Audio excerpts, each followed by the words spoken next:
प्रेम से बोलिए जय श्री कृष्ण। राधे राधे। प्यारे भक्तों, आज आप सभी श्रवण करेंगे राधा अष्टमी की व्रत कथा।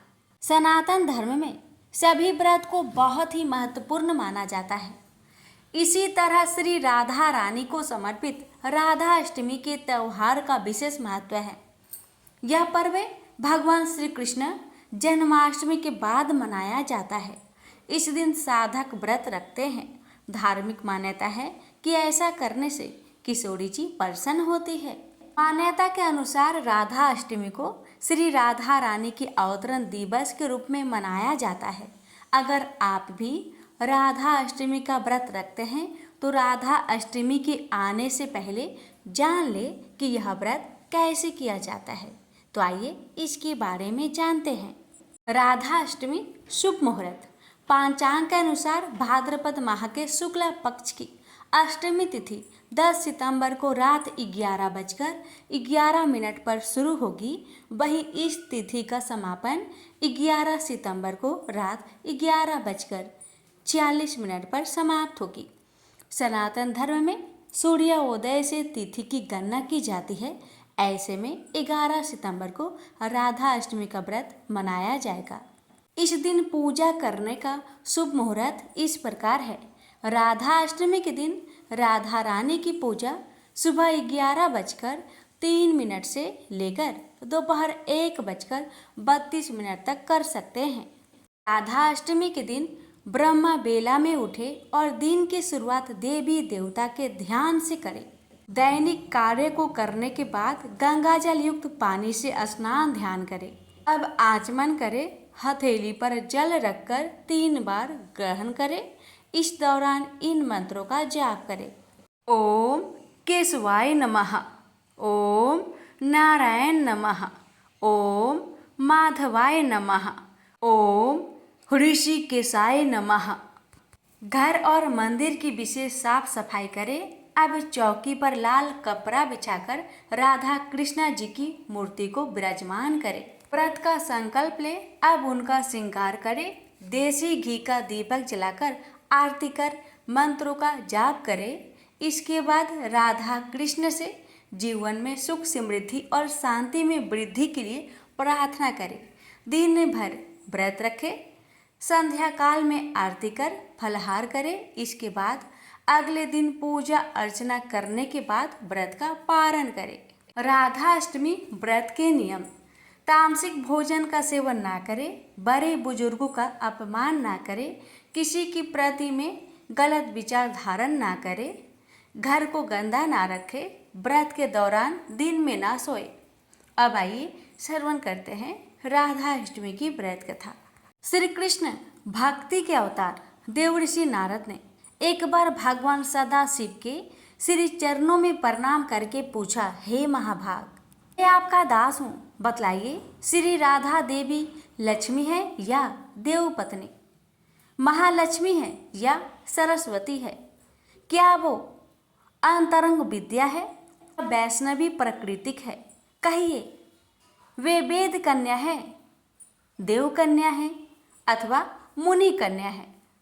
सदाशिव बोले, हे मुनिवर, अन्य किसी लक्ष्मी की बात क्या कहे। कोटि कोटि महालक्ष्मी उनके चरण कमल की शोभा है, सामने तुच्छ कही जाती है। हे नारद जी, एक मुंह से मैं अधिक क्या कहूँ। मैं तो श्री राधा के रूप, लावण्य और गुण आदि का वर्णन करने में अपने को असमर्थ पाता हूँ। उनके रूप आदि की महिमा कहने में मैं भी लज्जित हो रहा हूँ। तीनों लोकों में कोई भी ऐसा समर्थ नहीं है जो उनके रूप आदि का वर्णन करके पार पा सके। उनके रूप माधुरी जगत को मोहने वाले श्री कृष्ण को भी मोहित करने वाली है। यदि अनंत मुख से चाहूँ तो भी उनका वर्णन करने की मुझ में क्षमता नहीं है। नारद जी बोले, हे प्रभु, श्री राधिका जी के जन्म का महात्म्य सब प्रकार से श्रेष्ठ है। हे भक्त वत्सल, उनको मैं सुनना चाहता हूँ। हे महाभाग, सब व्रतों में श्रेष्ठ व्रत श्री राधा अष्टमी के विषय में मुझको सुनाइए। श्री राधा जी का ध्यान कैसे किया जाता है, उनकी पूजा अथवा स्तुति किस प्रकार होती है, यह सब मुझसे कहिए। हे सदाशिव, उनकी चार्य पूजा विधान तथा अर्चन विशेष सब कुछ मैं सुनना चाहता हूँ। अब बतलाने की कृपा करे। शिव जी बोले, वृषभानुपुरी के राजा वृषभानु महान उदार थे। वे महान कुल में उत्पन्न हुए तथा सब शास्त्रों के ज्ञाता थे। अनिमा महिमा आदि 8 प्रकार की सिद्धियों से युक्त श्रीमान धनी और उदार चेता थे। वे संयमी, कुलीन, सदाचार से युक्त तथा श्री कृष्ण के आराधक थे। उनकी भार्य श्रीमती श्री कीर्तिदा थी। वे रूप यौवन से संपन्न थी और महान राजकुल में उत्पन्न हुई थी। महालक्ष्मी के समान भव्य रूप वाली और परम सुंदरी थी।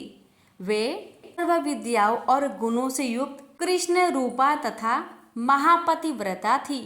उनके ही गर्भ में शुभदा भाद्रपद की शुक्ल अष्टमी को मध्यकाल में श्री वृंदा बनेश्वरी श्री राधा जी प्रकट हुई। हे महाभाग, अब मुझसे श्री राधा जन्म महा उत्सव में जो भजन पूजन अनुष्ठान आदि कर्तव्य है उन्हें सुनाइए।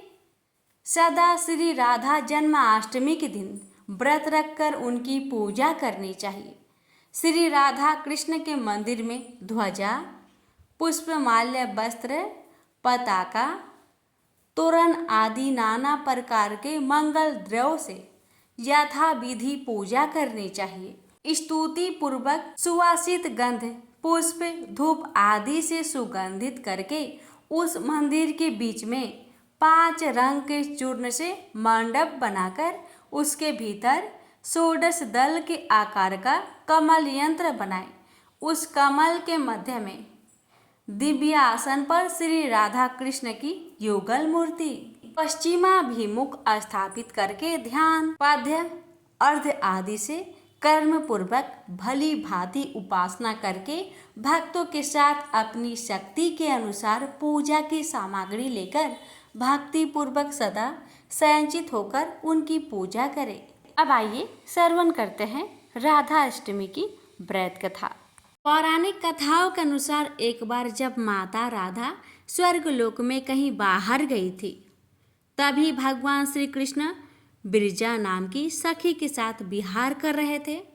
जब राधा ने यह सब देखा तो नाराज हो गई और ब्रिजा का अपमान कर दिया। आहत ब्रिजा नदी बनकर बहने लगी। राधा के व्यवहार पर श्री कृष्ण के मित्र सुदामा को गुस्सा आ गया और वह राधा से नाराज हो गए। सुदामा के इस तरह के व्यवहार देखकर राधा नाराज हो गई और उन्होंने सुदामा को दानव रूप में जन्म लेने का श्राप दे दिया। इसके बाद सुदामा ने राधा को मनुष्य योनि में जन्म लेने का श्राप दिया। राधा के श्राप की वजह से सुदामा शंखचूड़ नामक दानव बने। बाद में इसका वध भगवान शिव ने किया। वही सुदामा के दिए गए श्राप की वजह से राधा जी मनुष्य रूप में जन्म लेकर पृथ्वी पर आई और उन्हें भगवान श्री कृष्ण का वियोग सहना पड़ा। प्रेम से बोलिए जय श्री कृष्ण, राधे राधे। बहुत समय पहले की बात है। एक संत थे जो वृंदावन में रहा करते थे। श्रीमद् भागवत महापुराण में उनकी बड़ी निष्ठा थी। उनका नियम था कि वह रोज 1 अध्याय पाठ करते और राधा रानी जी को अर्पण करते। वो संत कहीं आते जाते भी नहीं थे। लोग भक्ति भाव से उनको कुछ खाना पीना भी उनकी कुटिया पर ही दे जाते थे।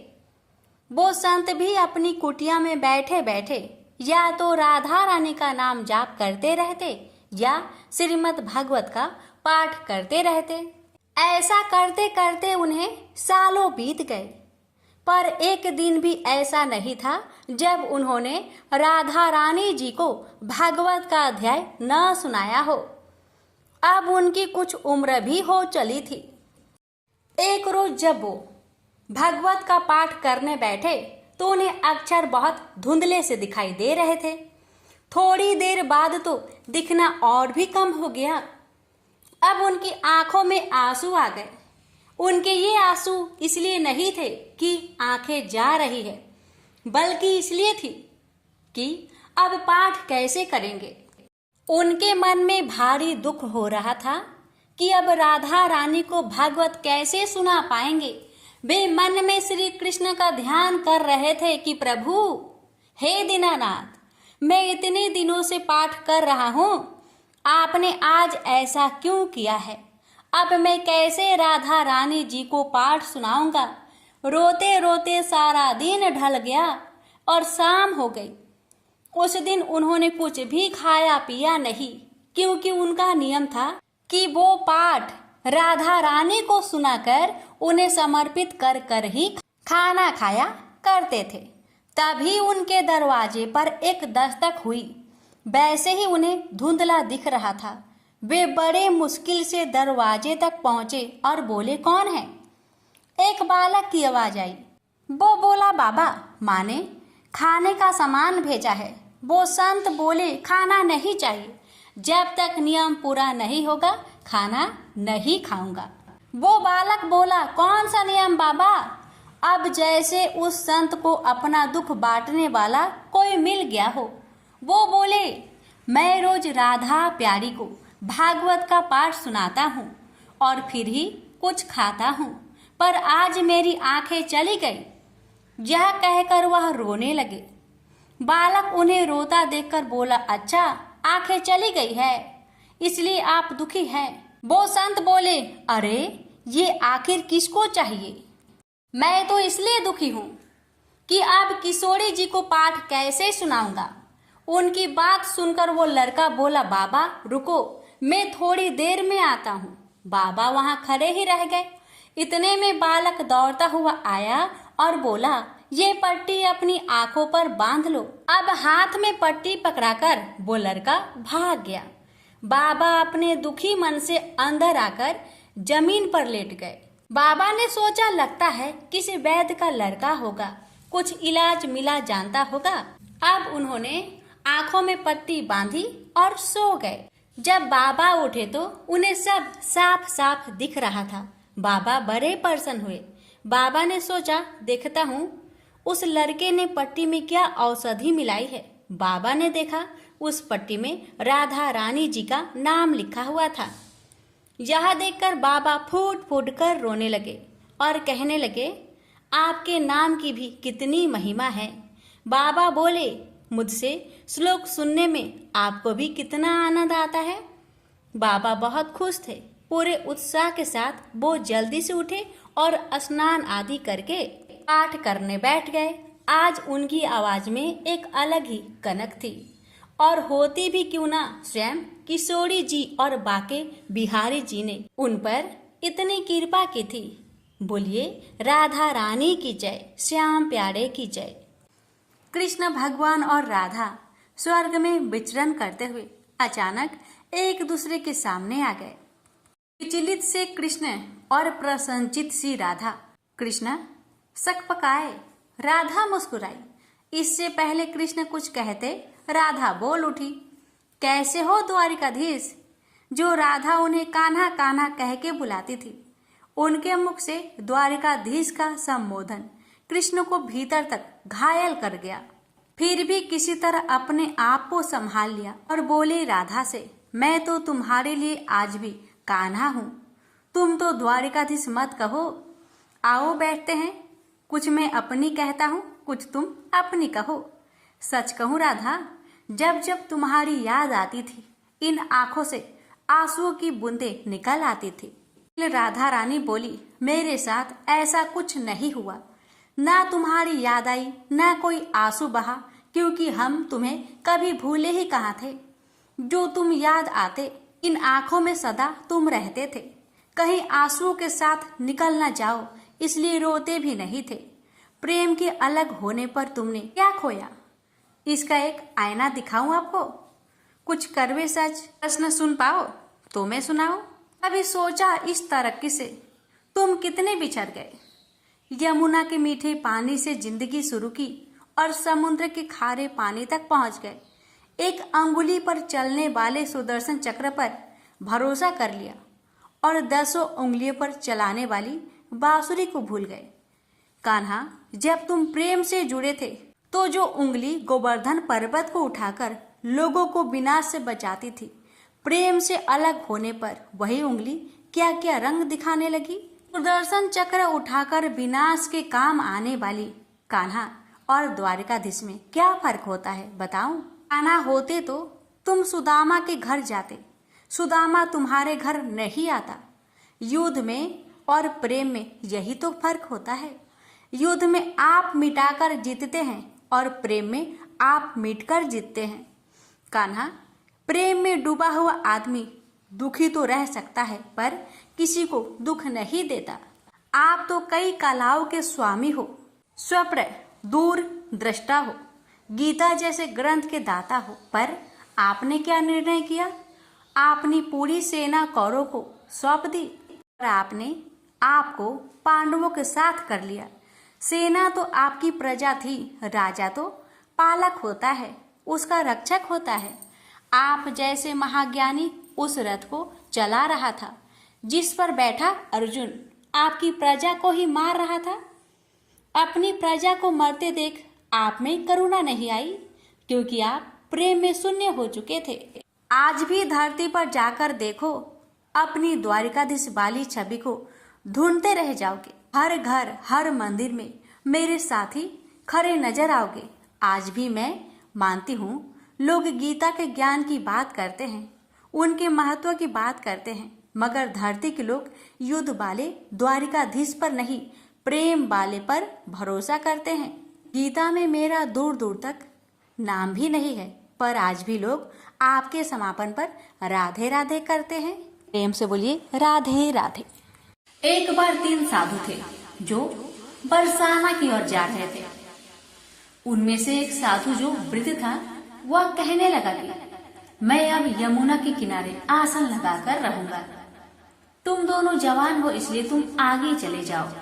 जब दोनों युवा साधु चलते चलते बरसाना के निकट पहुँचे तो कहने लगे कि अब तो हम श्री जी के गांव में पहुँच ही जाएंगे।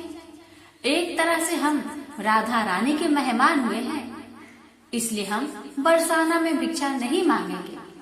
राधा रानी के मंदिर में आरती के समय जो प्रसाद मिलेगा वही खा लिया करेंगे, और अगर कोई भोजन करवा देगा तो कर लेंगे, अन्यथा किसी से मांगेंगे नहीं। दोनों साधुओं ने मजाकिया लहज में ऐसा कह दिया। मंदिर में पहुंचकर राधा रानी के दर्शन किए, मंदिर में आरती देखी और उत्सव का आनंद लिया। दोनों ने सोचा कि राधा रानी के मेहमान हैं, इसलिए भिक्षा तो नहीं मांगेंगे, इसलिए बिना भोजन के ही सो गए। उसी रात्रि को राधा रानी ने स्वप्न में मंदिर के पुजारी जी को जगाया और कहने लगी कि मेहमान भूखे हैं और आप चैन से सो रहे हैं। पुजारी जी आश्चर्य से कहने लगे कि मेहमान कहाँ हैं? तो राधा रानी कहने लगे कि 2 साधु हैं जो बिना भोजन के ही सोए हैं। पुजारी जी जल्दी से उठे और साधुओं को ढूंढकर उन्हें जगाया। वह पूछने लगे कि आप श्री राधा रानी के मेहमान हैं? आप जल्दी से उठो और बैठो, मैं आपके लिए भोजन प्रसाद का प्रबंध करता हूँ। पुजारी जी मंदिर में जो भी उत्सव का भोज प्रसाद बचा था, लड्डू, खीर, रसगुल्ले और जो भी भोग प्रसाद बचा था, जल्दी से दोनों को परोस दिए। साधु ने मन ही मन सोच रहे थे कि हमने तो मजाक में कह दिया था कि हम राधा रानी के मेहमान हैं। राधा रानी तो सचमुच हम पर कृपा कर दी। भरपेट भोजन कर दोनों साधु राधा रानी का ध्यान करके सो गए। तभी दोनों साधुओं को एक ही समय एक ही जैसा सपना आया। दोनों के सपने में राधा रानी आई और पूछने लगी कि भोजन करके आपको तृप्ति हुई?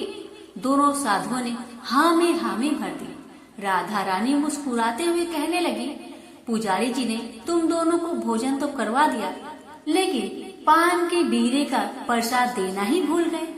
राधा रानी ने दोनों के सिरहाने पान का बीरा रख दिया। सपने के बाद दोनों की आंखें खुली तो सचमुच पान का बीरा अपने सिरहाने पाकर दोनों विस्मित थे।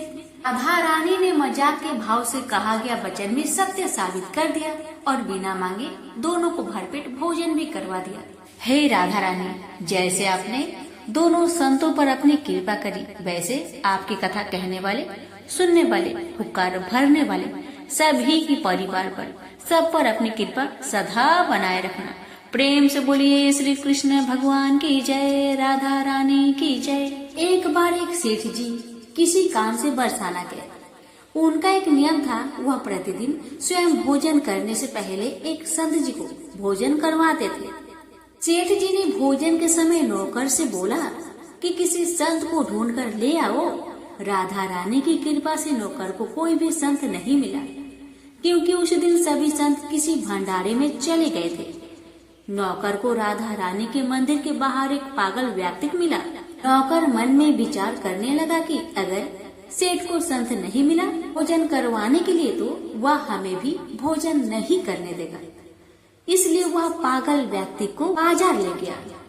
नौकर ने पागल को लाल कपड़े खरीद कर दिए और गले में माला पहना दी और माथे पर तिलक लगा दिया।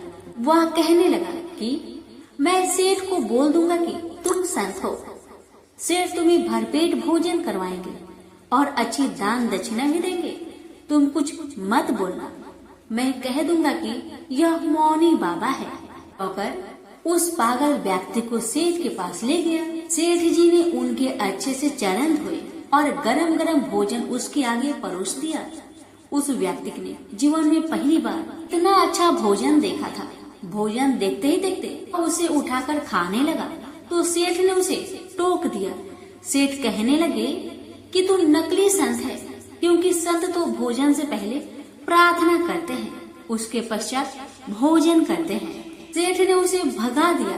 भिखारी रोता हुआ वहाँ से चला गया।